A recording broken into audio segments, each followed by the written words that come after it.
Welcome back my channel. Shoutout, magandang umaga sa atin lahat dyan mga ka-OFW.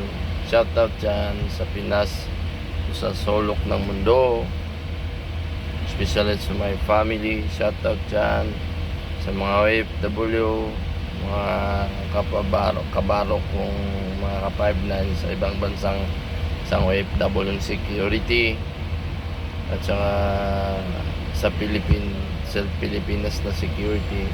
Mega shout out dyan sa inyo, peace yo, geng. By the way mga ka-OFW, pag-usapan natin paano ba ako nakapunta dito sa mga ka-OFW.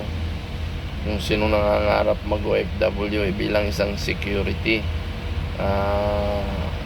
magkano ba yung sahod dito? Yung sahod ko lang naman, hindi nagmamayabang OFW, kahit magtanong kayo sa ibang bansa. Yung sahod ko dito 80 plus, equivalent na minsan 90,000, ganon, depende sa rate, pero maximum 80,000 mahigit. Yun ang sahod ko dito. Kaya nga, ano pa inaantay yung mga ka-OFW ko dyan, mga ka-5 na ko dyan sa Pinas, apply na kayo dito sa sa Macau. Dito ang malaking sahod dyan, security dito sa Macau.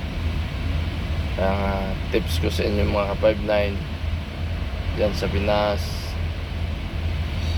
Icon Agency dyan sa Malaki, apply kayo dyan, sure yan pag may hiring, lalo pag may background dyan. Kaya yan lang po ang ma-update ko. Shoutout dyan sa inyo, geng.